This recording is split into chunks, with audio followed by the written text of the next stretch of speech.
Hello, magandang tanghali guys. Samahan niyo ako, magluluto tayo ng sinigang na salmon. Ulo ng salmon guys, ayan. Nakabili ako ng scrap salmon. Kasi mahal naman talaga to pag pag yung binili mo ng buo. Bali, medyo pricey kasi yung salmon, pero masarap, masustansya.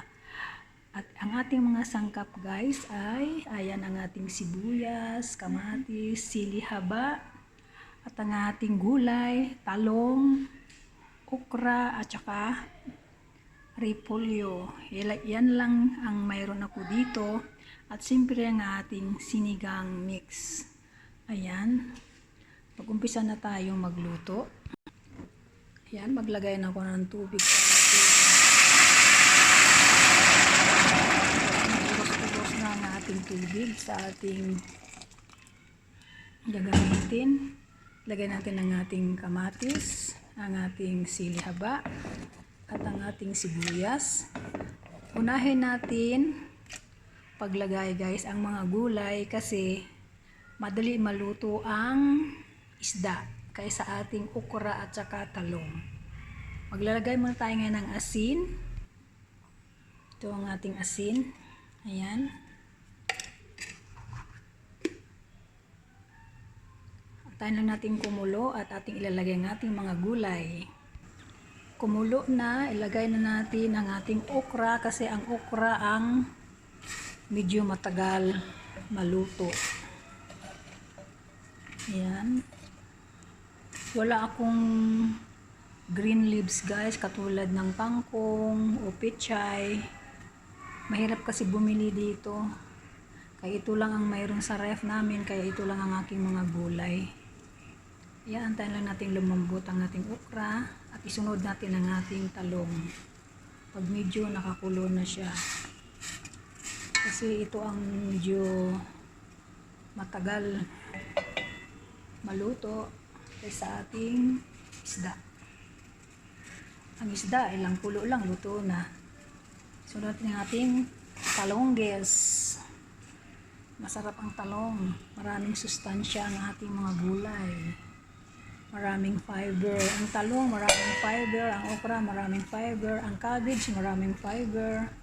Kaya, mas sustansya talaga. At ang ating salmon ay ubo din ng sagana sa protina, masustansya rin, kaya masarap.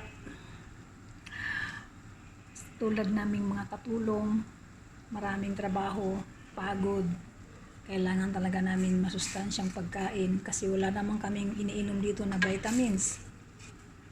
Pag bibili ka dito, mahal. Kaya kung ano yung mga gulay-gulay mayroon dito, yan ang aming niluluto. Ayan lang guys, takpan muna natin ang ating ulam para lumambot ang ating mga gulay. Ayan, may nag-post kasi sa FB guys na nagbibinta sila ng scrap na salmon. Kaya ayan, ito mga scrap talaga siya. Ayan, sa bandang tiyan, tsaka ulo. Ayan, palikpik ng ulo. Ayan, puro pinagtanggalan na talaga siya ng laman. Kaya nainganyo akong bumili kasi namimiss ko humigop ng sinigang sabaw. Yan lang guys. Ayan, check natin guys kung luto ng ating gulay. Ayan, okay na. Una nating ilagay ang ating ulo. Kasi medyo para maluto siya. Ayan, lagay natin natin ulo. Hindi ko siya hinati. Kasi gusto ko buo talaga siya para hindi madurog yung pinaka utak niya. Ayan, takpan natin uli. Mamaya ko ilagay yung mga maliliit na hiwa. Takpan natin ulit guys. Ayan, silipin natin uli ang ating sinigang. Ayan, baliktarin ko para kabila naman ang makuluan. Ayan. Ilagay na natin ang ating mga maliliit. Ayan.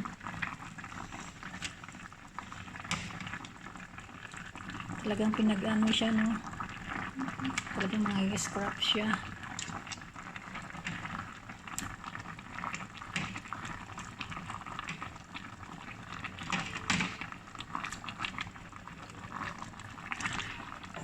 Ayan, ulan natin para mapuan. Para maluto.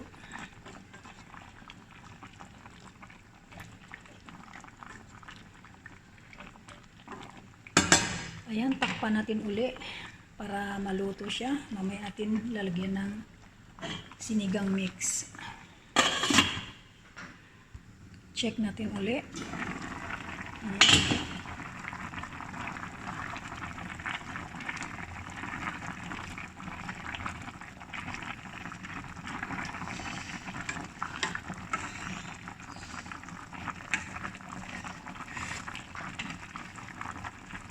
Maglagay tayo ng kaunting asin kasi medyo matabang.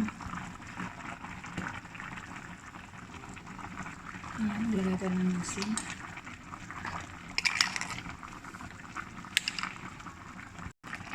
Lagay na rin ang ating repolyo. Ayan.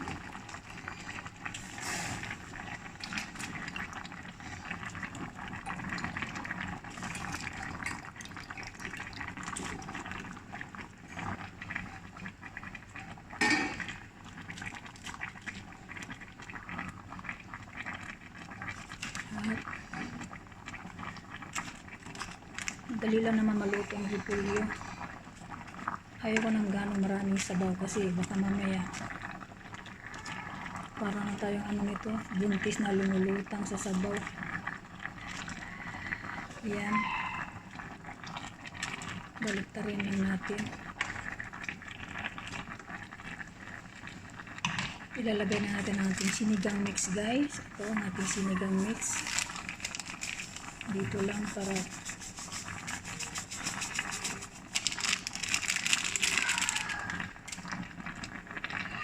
ayan, mix natin.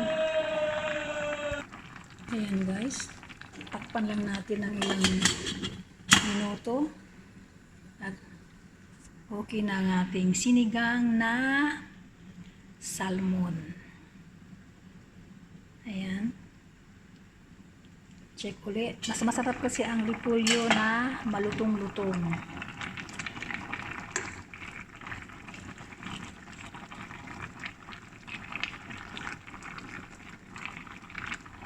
Ayan, pwede na yan. Luto na yan.